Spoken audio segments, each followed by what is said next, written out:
Terry Incognita here. It's Monday and I'm your host. This week we're talking all about active magic versus passive magic.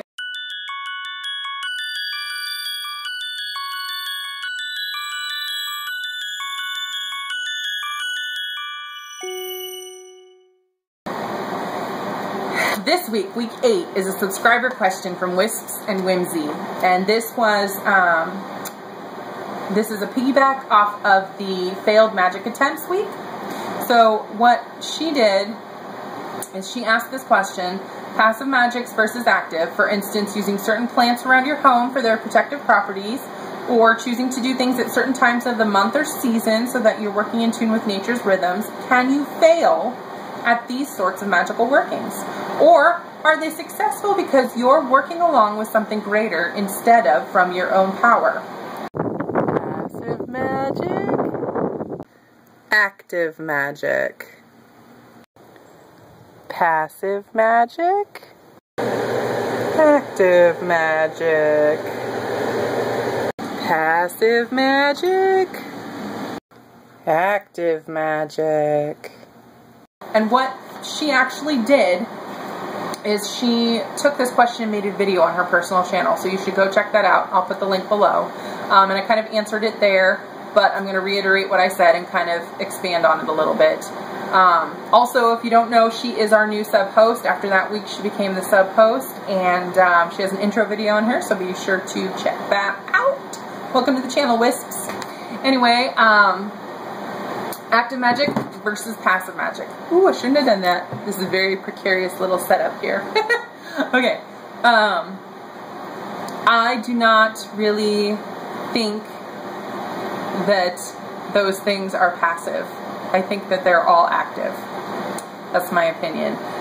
So let me tell you why. When you do something like planting rosemary in the garden for luck and protection, you have an intent. You're planning that, you know, what that plant is for. That's why you planted it. So you're actively participating in the magic.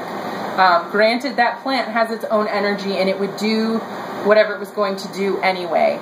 But you have set an intent, and so that plant then will lend off of your energy to do what it needs to do. You're giving it your intent and your energy to say, here, protect my home. When you do something with a crystal, if you have, you know, a beautiful quartz crystal and you place it on your altar, maybe you don't use a crystal grid, maybe you don't specifically put it in a spell, but you place it on your altar to increase the energy of the altar, to boost, you know, beef up your spells, because quartz is just really good all-purpose crystal. So you place that crystal up there. You have set the intent that that crystal is there as a booster. Maybe you didn't sit and meditate with the crystal. Maybe you didn't say, I dedicate this crystal to, but you grabbed that crystal and you said, I'm putting this on my altar because I want it to beef up my spells. You've actively participated in that magic. That crystal will know what you want because it's attuned to you. It's your crystal. So it lends from your own energy and you're borrowing it from its energy to boost up your spells. When you do things by the moon cycles, so, you know, in the dark cycles of the moon, we're doing banishing spells, pushing negativity away from us. In the light cycles of the moon, we're doing things to come to us, positive energy to come to us. So maybe you write a spell, you're casting it during one of the cycles of the moon, and it probably doesn't say specifically, you know, by the light of the moon, I blah, blah, blah, blah, blah. And you may be inside, you may be outside under the moon, I don't know. But you're doing it with the cycle to do it in tune with nature. Obviously the moon has its own energy, but you are trying to borrow from that energy. And subconsciously your intent is to use the energy of that moon and use it for your spell. So I personally, in my path, believe that it takes your intention and your will and active participation for magic to work. So, like I said, the moon has its own energy and it's going to do its own thing, but it's not going to be focused towards your spell unless you have the intent for that to happen.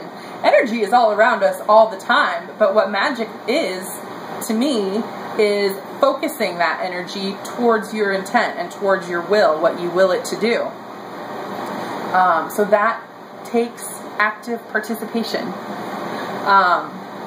So yeah, that's my whole thing. I don't really think any of that is passive, because even subconsciously you have some kind of plan, some kind of intent of what that is for. And I mean, I know you've read it, everybody reads it, that, you know, your thoughts have powers, so be careful what you think, because they do. That's your intent, your will. And of course we all have thoughts and stuff that we can't escape from thinking, but you just kind of have to be guarded and watch what you're thinking, because your thoughts have just as much power as your words. And that is why a lot of people will do their spells quietly into themselves rather than speak them aloud when they're in situations, you know, where they can't really tell people that they're pagan, because your thoughts have power. So, can you fail at passive magic? No. It goes back to my video from 2 weeks ago, so if you didn't see it, go back to it. But it's all about your intentions. So if you intend for that rosemary to protect your house, it's going to. The stronger that your intentions are, the better it will work. If you plant that rosemary with the intent of just having a nice herb plant and not with the intent of it protecting your house, then the energies of that plant probably won't protect your house, even though there's rosemary in the garden, because the intent isn't there. So it is a failed intention, not failed magic. You know, the rosemary still does what the rosemary does. And it may offer protection to the house whether or not you intend for it to do it, but without the focus of that energy, who knows? So it's all about your intentions. And I'd be interested to hear what anybody else thinks about active magic versus passive magic. I'm sure a lot of you have different opinions, because it's not really something that's brought up in any of the Pagan 101 books. So I would love to hear what you guys think. And yeah, that's it. Be actively participating in your magic. You know, you're making decisions. So blessed be, and I'll see you guys next week.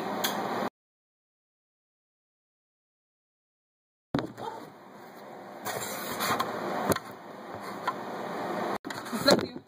Bless you. So I usually take my cauldron outside if I'm going to burn stuff in it, but I was in a hurry and it's hot outside, and now my whole bedroom smells like burned paper! The things I do for these videos for you guys!